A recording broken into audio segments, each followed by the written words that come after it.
In the name of God, the Compassionate, the Merciful. Assalamu alaikum wa rahmatullahi wa barakatuh. This is Amini Swedi, and you're listening to the Murid Talks podcast.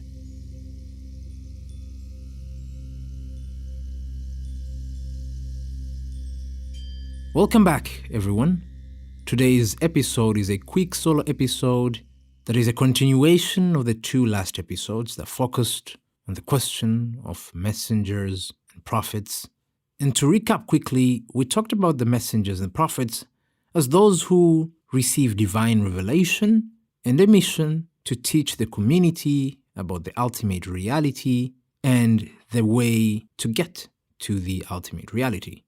But they were also tasked with social, moral, epistemological reformation to teach the people how to be better men, how to be perfect men, and obviously build perfect communities. Now, as we know, the nature of mankind is whimsical. It is ever-changing, and so after a moment, the message is forgotten, and another prophet is sent, or another messenger is sent. And according to the Islamic community, the end of this is the Prophet Muhammad, peace be upon him, in that he is the last messenger and prophet. Now the first question arises here, that if the Islamic creed claims that the Prophet Muhammad, peace be upon him, is the last messenger and prophet, what then happens if the society again forgets this message and succumbs to moral, societal, epistemological degradation? Now, if the door of prophecy is closed, who will remind the people of this divine reality and how to be in the right path towards this divine reality? And this is a very beautiful question because, again, it talks about the continuity of the divine mission. Who inherits this divine mission? And the beautiful thing is that the Prophet Muhammad, peace be upon him, has given us answers. In one instance, the Prophet Muhammad, peace be upon him, says that the ulama are the inheritors of the prophets. Al-ulama warathatul anbiya. Now, ulama is a plural, scholars or knowledgeable ones, of the term alim, which is a scholar or a knowledgeable one. And of course, this term comes from the term ilm, which means knowledge. Now, the Prophet Muhammad, peace be upon him, says that the knowledgeable ones, the scholars, are the inheritors of the prophets, in that they inherit this mission. And what is this mission? Again, teach people about the divine reality and the path towards this reality. And obviously, the path entails the rituals, the law, the moral code. And now in the Islamic creed, for example, you have different sciences. You have the science of jurisprudence, which is about the law, which is called fiqh in Arabic. You have the science of the Hadith. You have the science of the Quran itself and Quranic hermeneutics and translation and various other sciences. Now, these sciences are studied carefully by the ulama, by the scholars, in various ways. Obviously, first following the guidance of the Quran and the Hadith and the tradition of those who inherited the Quran and Hadith, the companions of the prophets and those who came after the companions of the prophets, etc. And by that, they teach the people and they form a body of scholars who discuss on these matters and in certain cases disagree, but then come to a consensus, etc. And it's a whole culture. But again, they inherit this divine mission. Another concept that the Prophet, peace be upon him, talks about is the concept of the mujaddid, the revivifier. And the revivifier is a person who comes after 100 years, according to the Prophet Muhammad, peace be upon him. And his task is to polish, to revivify, to renew the religion. Not to bring something new again, but to polish the mirror so that people can see the true divine reflection. People forget. People have misconceptions. People degrade the religious sciences, but the mujaddid comes in to revivify this. Now, different people have different opinions of who the different mujaddids are according to the age, but one who is accepted by many people is Al-Ghazali, the author of Ihya Ulumuddin, which translates to the revivification of the religious sciences. And obviously, when you read this book, you realize why most people agree in the Islamic community that he is one of the mujaddid, of the revivifiers. Obviously, a mujaddid is a scholar. He is also a ulama, in that he has to be a scholar. He has to be well-versed in the religious sciences, again, to revivify, to renew the religion. Now, another question that we received is based on the question of the saint, or the concept of sainthood. Who are the saints? The saints' prophets. It's very important here to note that the term used in Arabic to denote a saint is wali. In plural, it's awliya. And a wali is a friend, one who is intimate. And so the wali of Allah, or awliyaullah, are those who are intimate, friendly, close to God.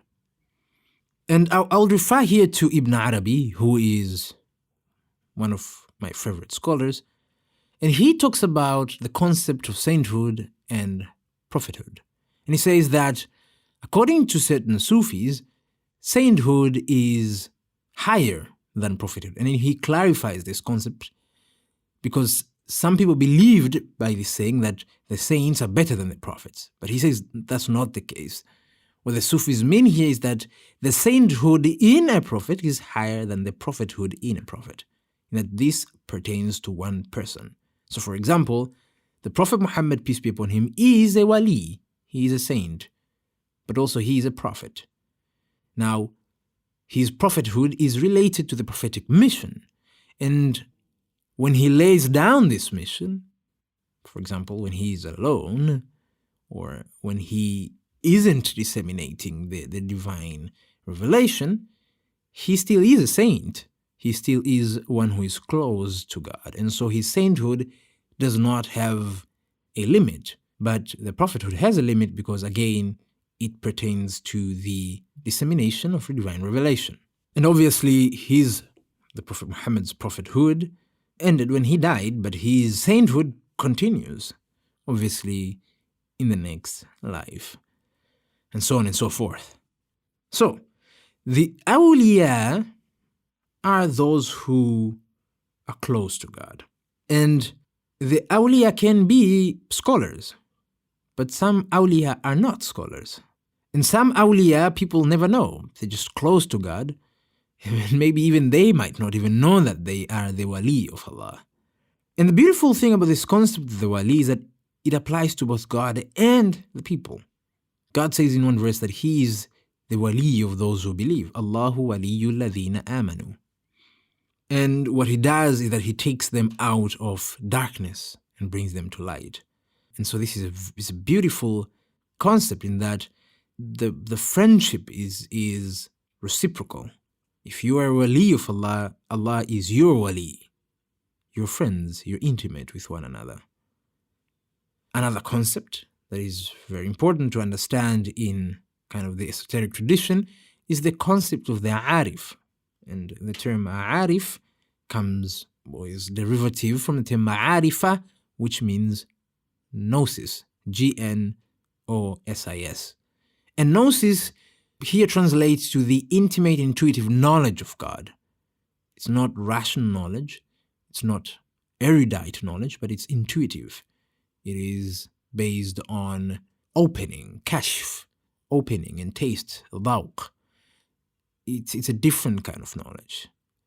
And this knowledge, this ma'arifa, is attained by those who take the path of tasawwuf, the Sufi path, which is the science, the esoteric science of Islam. Now the arif, the gnostic, is again one who has this intimate, intuitive knowledge of the divine, can be a ulama or not. Not every arif teaches. And again, we've said that the ulama, those who teach, they're those who are knowledgeable, they're scholars, and they're tasked with the continuation of the Islamic sciences, the continuation of disseminating the divine knowledge. But the arif might be, again, a teacher, a scholar, disseminating this knowledge, but sometimes they are not. Sometimes that knowledge is for themselves. It remains within themselves. They cannot speak about it. And the arif who teaches now, again, this gets a little bit more complicated, the arif who teaches becomes a sheikh. And the sheikh is basically a teacher, a spiritual teacher, spiritual guide, as it pertains to the Sufi tradition. And so a sheikh of a Sufi order is an arif. He has the knowledge, this intimate, intuitive knowledge, gnosis of God.